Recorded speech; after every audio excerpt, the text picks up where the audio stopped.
저는 보통 라이프 코치, 멘탈 코치, 창조성 코치 이런 이름들로 불리면서 사람들의 고민이나 행복에 관한 이야기들을 이제 좀 전문적으로 의견을 나누고 의논해드리는 사람이라고 보시면 되고요. 제가 좀 창작자, 저도 아티스트 출신이다 보니까 주로 창작자들의 멘탈 코치 혹은 창작자가 되고 싶어하는 분들을 좀 담당하게 되는 것 같아요. 제가 이제 본명은 조혜연인데 제가 활동명으로 나비다라는 이름을 사용하고 있어요. 근데 말 그대로 정말 나비다, 나는 나비다 이런 의미고요. 어릴 적에 그냥 뭔가 제약 조건, 제한 상황들이 좀 많다고 느꼈어요. 난 이걸 하고 싶은데 부모님이 반대하신다거나 난 이렇게 살아보고 싶은데 사회적 통념이나 남들의 시선이 그건 안 된다고 한다거나 그러다 보니까 이제 어느 순간부터 그럼 다 시키는 대로 남들이 이렇게 하라는 대로 살아야 되는 건가 하는 와중에 이제 어떤 책 구절에서 그 애벌레가 꿈틀꿈틀대는 걸 묘사를 하면서 이 애벌레가 사실은 나비가 될 애벌레인데 애벌레 시기에는 아무도 이게 나비가 될 거라고 상상조차 하지 못한다는 거예요. 진짜 아시겠지만 애벌레의 모양과 나비의 모양이 너무 현격하게 변화가 크잖아요. 글귀를 읽으면서 나 지금은 누가 보면 애벌레일지 모르지만 나도 어떤 제약 조건을 어떤 방식으로든 뚫고 나가서 나는 나비가 될 거야. 이런 다짐을 하고 싶었던 20대가 있었어요. 그래서 그때 제가 나는 나비야 라고 부르는 것을 이제 닉네임으로 바꾸면서 나비다. 이렇게 됐던 거고요. 이제 알파벳 나비에서 B를 좀 사용하면서 제가 로고로 만들기 시작을 했는데 나비가 버터플라이잖아요. 그러니까 B가 나비인데 알파벳 B로 바꾸면 버터플라이가 되고 또 영어로 약간 그 나비의 개념을 좀 바꿔보니까 제가 이제 beyond, break, bigger 해서 저 너머로 무언가를 깨고 더 큰 내가 되어 날아가겠다. 이렇게 약자가 이제 B, 알파벳 B로 다 구성이 돼서 좀 라임을 맞춰서 나비, 나비다 이렇게 한번 표현을 해봤습니다. SWE에서 의뢰를 받았을 때 1대1로 학생들과 소통해주는 것을 중점으로 요구를 받았었어요.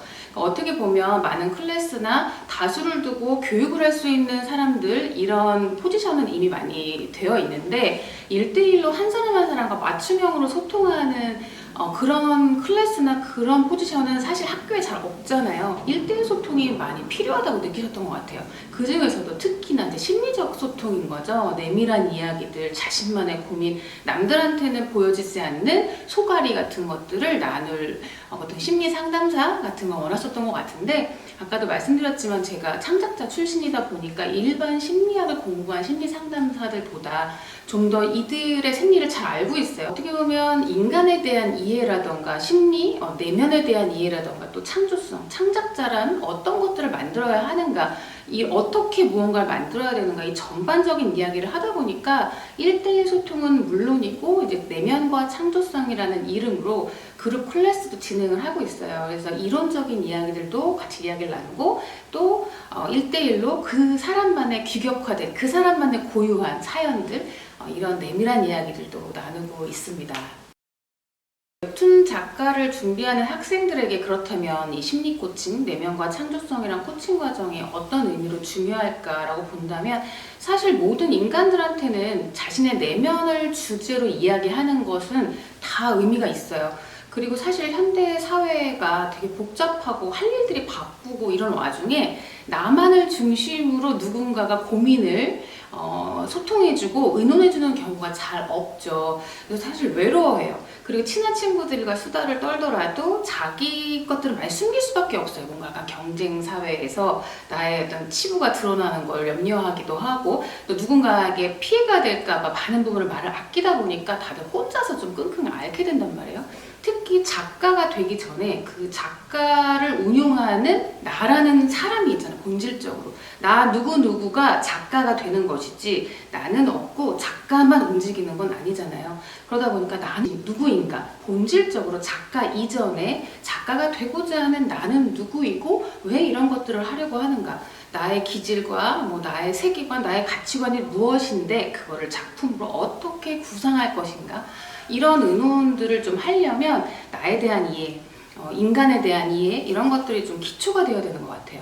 단순히 기능을 익히고 기술을 배운다고 해서 작가가 되는 게 아니라 그것들을 다루는 근원적인 나에 대한 이해, 인간에 대한 이해가 있어야 장기적으로 훌륭한 작가가 될 수 있거든요. 그런 의미에서 이제 제 코칭이 웹툰 작가 지망생들한테는 당연히 유용한 시간이 될 거라고 믿고 있습니다. 20살이 되면 가장 어디와 밀접하게 연결이 되어 있냐면 미성년 시기와 밀접해요. 뭐 30대가 되고 40대가 되면 새로운 사회 경험이 이제 미성년 시기의 기억들을 밀고 지나가기 때문에 좀 두께가 여러 겹이 된다면 이때는 아직 가족사, 엄마, 아빠, 형제, 자매, 그리고 학창시절의 친구 관계 여기에 굉장히 똘똘똘 뭉쳐진 경험으로 세계를 보고 있어요. 엄마가 이랬으니까 엄마가 말한 것이 세계고 내가 친구랑 많이 힘들었으니까 친구랑 경험한 것이 세계고 그러다 보니까 그 가족사나 교우관계에서 못 벗어나는 세계관이 많아요. 근데 이제 저랑 이야기를 하면서 세상이 그게 다가 아니라는 부분으로 시야를 넓히기도 하고 또 하나는 그들이 그렇게 힘들었는데 아까도 말씀드렸지만 생각보다 이런 것들을 고민을 털어놓고 진짜 내 입장이 돼서 의논해주는 어른들을 만나기가 굉장히 어려웠던 것 같아요. 그런 고민들, 엄마 아빠로부터의 상처, 친구로부터의 상처를 이제 어떻게 해결해 나가야 되는가를 같이 저랑 1, 2년간 쭉 같이 깊이 있게 하나하나 점검해 나가다 보니까 이제 그건 정말 가벼워진 거예요. 깃털처럼. 옛날에는 돌덩이처럼 무겁게 어깨를 짓누르고 있었던 것들이 그럴 수도 있었겠구나. 그리고 나에게는 앞으로 창창한 100살까지의 미래가 있을 테니까 이제 그것들에 너무 연연해하지 말고 그것들을 기반으로 작품을 만들어야겠다. 이런 스토리가 기반이 돼서 작품이 나오면 누군가는 공통 관심사를 갖고 있거나 비슷한 경험을 공유하는 사람들이 많이 공감하겠다. 그래서 작품으로 승화시키는 방법 이런 것들로 얘기를 많이 나누게 돼서 그 친구들이 현재 다 일자리를 찾았어요. 2학년인데 대부분이. 네, 그게 저로서는 굉장히 뿌듯한 상황이에요. 네, 이제 마지막으로 저의 코칭 수업에 들어오시는 학생들에게 말씀을 좀 전한다면 저와 만나는 시간만큼은 모든 걸 잊고 자신이 주인공이 되셨으면 좋겠어요. 나만 생각하고 오세요. 아주 이기적인 마음으로 들어오셔도 제가 그 이기심이 나쁜 것이 아니라 꼭 필요한 거다라는 걸로 제가 안전하게 이야기를 이끌어갈 수 있으니까요.